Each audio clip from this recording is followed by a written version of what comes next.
Hello class, this is अमन। बहुत स्वागत है आपका मेरे चैनल इकोनॉमिक्स वाला पे। और जैसे कि आपने बात थंबनेल पे देख ही लिया है कि आज हम इकोनॉमिक्स क्लास 12 का सेशन स्टार्ट करने जा रहे हैं सीबीएसई बोर्ड का। उसमें आज हम बुक स्टार्ट कर रहे हैं इंडियन इकोनॉमिक डेवलपमेंट। तो इसमें आज हम चैप्टर 1 पढ़ेंगे जो है हमारा Indian economy on the eve of independence. आइए आज हम इसका पार्ट 1 स्टार्ट करते हैं, जिसके अंदर हम पढ़ेंगे features of Indian economy on the eve of independence. आइए इसको स्टार्ट करते हैं, आप समझते जाइएगा और नोट्स बनाते जाइए। तो इसके अंदर हमारा फर्स्ट पॉइंट आता है स्टैग्नेंट इकोनॉमी। तो इसकी बात करते हैं। स्टैग्नेंट इकोनॉमी में स्टैग्नेंट मींस होता है स्टैटिक। स्टैग्नेंट इकोनॉमी में स्टैग्नेंट मींस होता है स्टैटिक। तो स्टैटिक को हम कह सकते हैं नो चेंज। स्टैटिक को हम कह सकते हैं नो चेंज। तो ऐसी economy which has little or no growth in the income means stagnant economy में हम कह सकते हैं कि an economy which has little or no growth in the income। और ऐसा होने से जो हमारा SOL है stagnant economy में, हमारा जो SOL है मीन्स स्टैंडर्ड ऑफ लिविंग था वो बहुत लो था। अंडरस्टूड होगा। तो इसका हमारा फर्स्ट पॉइंट कवर होता है। अब इसके सेकंड पॉइंट की बात करते हैं जो हमारा बैकवर्ड इकोनॉमी। सेकंड पॉइंट है हमारा बैकवर्ड इकोनॉमी। सेकंड पॉइंट है बैकवर्ड इकोनॉमी। देखिए बैकवर्ड इकोनॉमी में हम बात करते हैं कि कोई भी इकोनॉमी बैकवर्ड उसकी पीसीआई से कहलाई जाती है जब उसका पीसीआई बहुत लो होता है। पीसीआई क्या होता है आप सोच रहे होंगे। तो पीसीआई होता है पर कैपिटा इनकम। पीसीआई मतलब होता है पर कैपिटा इनकम। और पीसीआई को हम दूसरा नाम के दे सकते हैं टोटल इनकम। पीसीआई को हम टोटल इनकम भी कह सकते हैं। तो पीसीआई के फॉर्मूले की बात करते हैं। पीसीआई का एक फॉर्मूला होता है जो होता है areas total income upon total population. तो मैंने जैसा आपको बताया कि बैकवर्ड इकोनॉमी में कि कोई भी इकोनॉमी बैकवर्ड उसके पीसीआई से कहलाई जाती है जब उसका पीसीआई बहुत लो होता है। और ऐसा होने से उस टाइम पर हमारी पॉवर्टी की कंडीशन जो है वो क्रिएट हो जाती है। अंडरस्टूड हो गया। तो ये हमारा सेकंड पॉइंट भी कंप्लीट होगा। अब इसके थर्ड पॉइंट की बात करते हैं जो है हमारा dominance on agriculture. Third point आता है हमारा dominance on agriculture.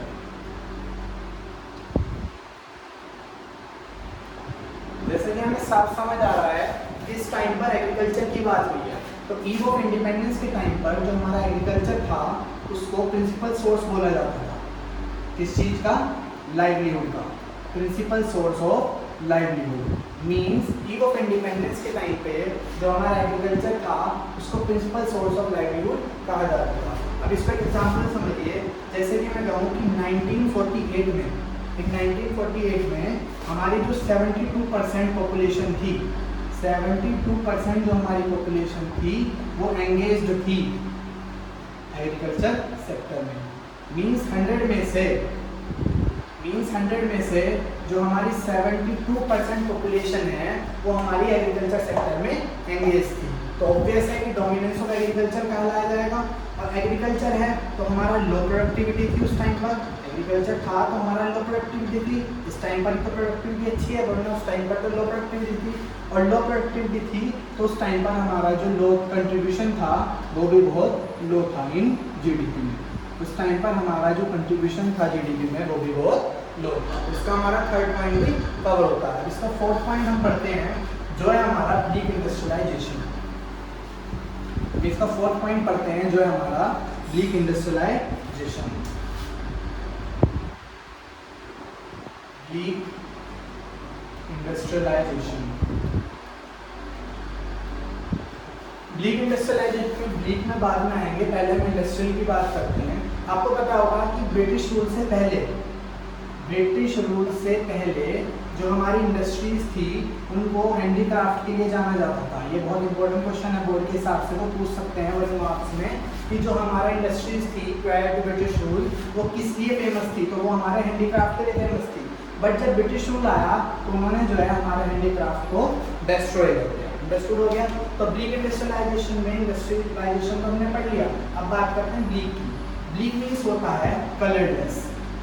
Bleak means होता है कलरलेस, मीन्स कोई कलर शो ना करना, ना पॉजिटिव ना नेगेटिव, मीन्स कोई चेंज नहीं है, तरह से कलरलेस हो गया, उसका कोई कलर नहीं है। तो उस टाइम पर जो हमारी इंडस्ट्रीज थी वो हमें ब्लीक ग्रोथ शो कर रही थी। कैसी ग्रोथ शो कर रही थी? ब्लीक मीन्स कोई कलर नहीं था ग्रोथ पे, बस जो है हमारा वर्क जो हो रहा था वो केवल और केवल कैपिटल रिक्वायरमेंट के लिए हो रहा था, कैपिटल रिक्वायरमेंट के लिए हो रहा था, कोई ग्रोथ नहीं थी हमारी इंडस्ट्रीज की। जो हमारी हैवी इंडस्ट्रीज थी वो ब्लीक ग्रोथ शो कर रही थी, जो कि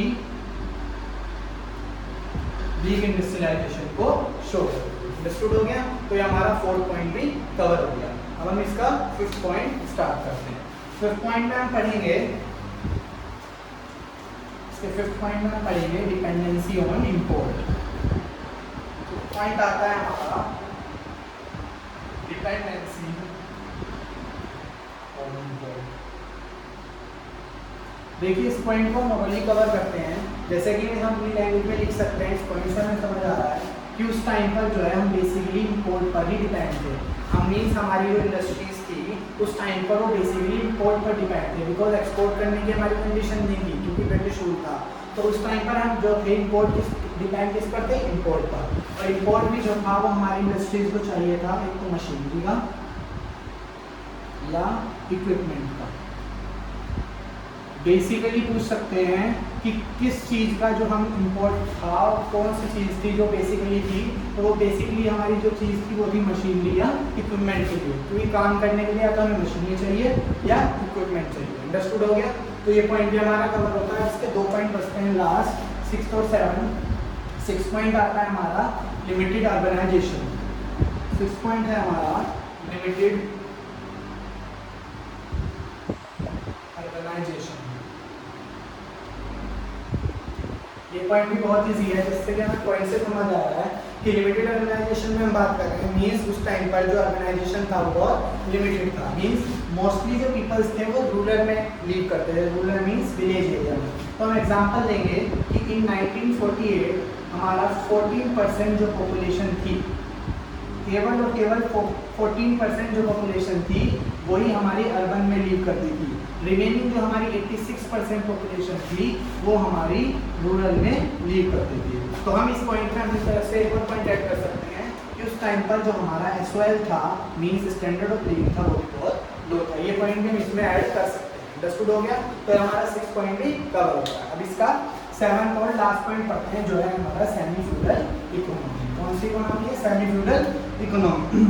जिसके बाद हमारा पार्ट 1 जो है कंप्लीट हो रहा है।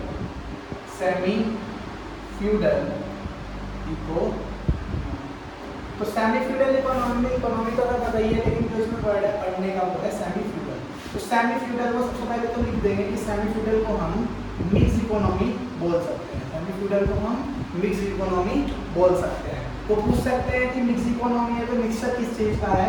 तो सेमी फ्यूडल में हम लिख देंगे कि सेमी फ्यूडल मिक्स इकोनॉमी है। और मिक्स इकोनॉमी में जो ये मिक्सचर होता है वो 2 प्रोडक्शन का होता है। पहला फ्यूडलिस्टिक, पहला हुआ हमारा फ्यूडलिस्टिक और दूसरा हुआ हमारा कैपिटलिस्टिक। मीन्स कैपिटलिस्टिक और फ्यूडलिस्टिक प्रोडक्शन के मिक्सचर को हम मिक्स इकोनॉमी बोलते हैं और मिक्स इकोनॉमी को हम सेमी फ्यूडल इकोनॉमी बोलते हैं। तो ये हमारे 7 के 7 पॉइंट्स कवर होते हैं जो हमारे पार्ट 1 में आए थे, features of Indian economy on the eve of independence. तो आज हमारा पार्ट 1 कंप्लीट होता है। जाने से पहले मैं यही कहूँगा कि वीडियो रिलेटेड या टॉपिक रिलेटेड कोई डाउट हो तो आप मुझे कमेंट सेशन में बता सकते हैं। और चैनल को सब्सक्राइब करना और बेल आइकन दबाना बिल्कुल मत भूलिएगा। Thank you.